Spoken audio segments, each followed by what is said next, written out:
ہم ضرور نکلیں گی اور جنگ میں حاضر ہوں گی۔ ابو سفیان نے بھی کہا میں بھی ہند کی بات کی تائید کرتا ہوں۔ اس کے بعد قریش کے سبھی مرد اپنی بیویوں کو ساتھ لے کر جنگ کے لیے نکل گئے۔ وحشی در حقیقت جبیر بن مطعم کے غلام تھے۔ جب قریش مکہ مسلمانوں سے جنگ کے لیے نکلے تو جبیر بن مطعم نے وحشی کو بلا کر کہا تم نے میرے چچا کے مارے جانے کی خبر تو سنی ہے۔ میرے چچا کو بدر کے دن حمزہ ابن عبد المطلب نے قتل کیا تھا۔ اگر تم میرے چچا کے بدلے حمزہ ابن عبد المطلب کو قتل کر دو تو میں تمہیں آزاد کر دوں گا۔ چنانچہ وحشی غزوہ احد کے دن اپنی برچھی لے کر نکلے۔ وہ اس دن حضرت حمزہ کے علاوہ کسی سے بھی لڑنے یا قتل کرنے کا ارادہ نہیں رکھتے تھے۔ جب وحشی قافلے میں ہند بنت عتبہ کے پاس سے گزرے تو ہند نے وحشی کو دیکھ کر کہا شاباش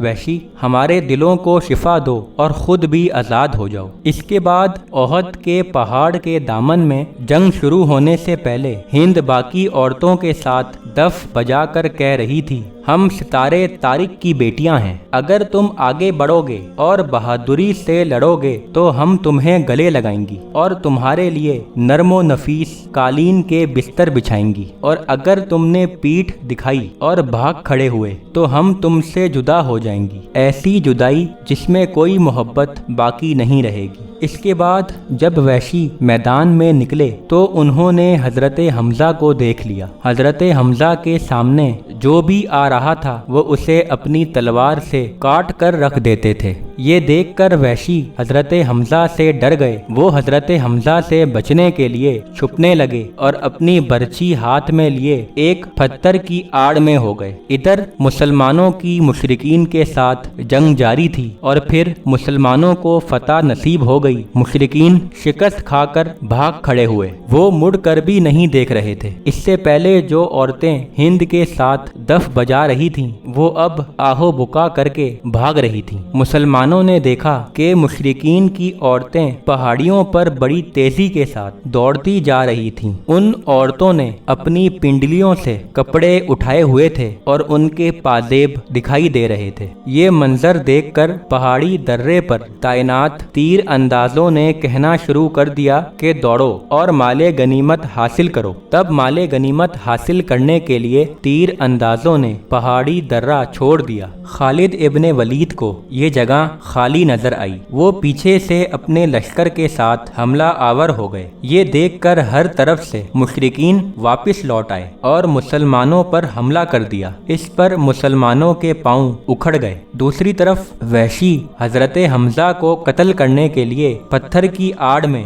گھات لگا کر بیٹھے تھے۔ جب حضرت حمزہ وحشی کے قریب آئے اور وحشی کو حضرت حمزہ پر پوری طرح قابو پانے کا موقع مل گیا تو انہوں نے اپنی برچھی کو لہرایا اور حضرت حمزہ کا نشانہ لینے لگے۔ پھر وحشی نے اچھی طریقے سے نشانہ لے کر اس برچھی کو حضرت حمزہ کی طرف پھینک دیا۔ وہ برچھی حضرت حمزہ کے ناف کے نیچے لگی۔ حضرت حمزہ نے اٹھنے کی کوشش کی لیکن وہ اٹھ نہ سکے۔ یہ ان کا آخری وقت تھا۔ اس کے بعد حضرت حمزہ ابن عبد المطلب کی روح پرواز کر گئی۔ یہ دیکھ کر وحشی حضرت حمزہ کے پاس گئے اور اپنی برچھی نکالی اور میدان سے واپس آ گئے۔ اس دن وحشی نے حضرت حمزہ کے علاوہ کسی سے نہ جنگ کی اور نہ ہی کسی کو قتل کیا، کیونکہ ان کا مقصد پورا ہو چکا تھا۔ وحشی نے حضرت حمزہ کو قتل صرف اس وجہ سے کیا تھا تاکہ وہ آزاد ہو جائیں۔ اس کے بعد وحشی کو یاد آیا کہ ہند کو اپنے باپ،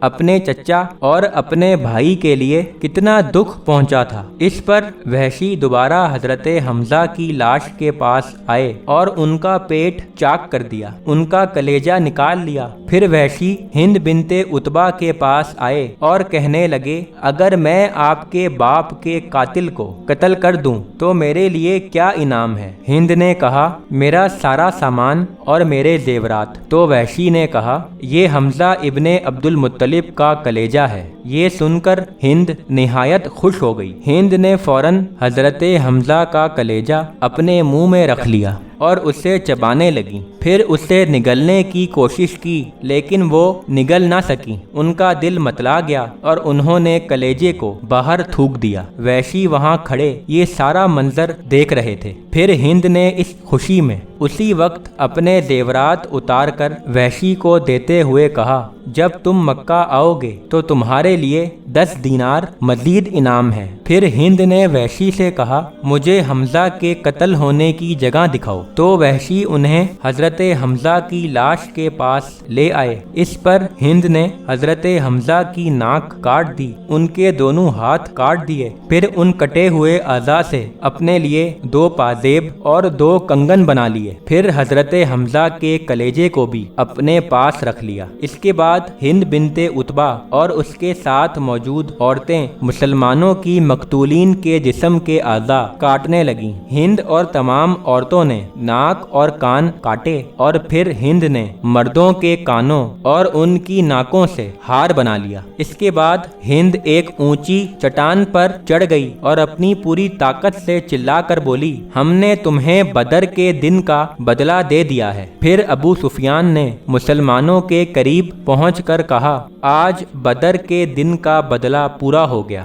یقیناً لڑائی تو ڈول کی طرح ہے، تمہارے کچھ مردوں کے ناک کان کاٹے گئے ہیں۔ میں نے اس کا حکم نہیں دیا لیکن میں اسے برا بھی نہیں سمجھتا۔ اس کے بعد وحشی نے مکہ والوں کے پاس پہنچ کر کہا، ہم نے فتح پا لی ہے اور میں نے حمزہ ابن عبد المطلب کو قتل کیا ہے۔ اس پر جبیر بن مطعم نے اعلان کیا، میں نے وحشی کو آزاد کر دیا ہے۔ آخر میں یہی دعا ہے کہ ہمارا رب ہمیں عمل کی توفیق عطا فرمائے، آمین۔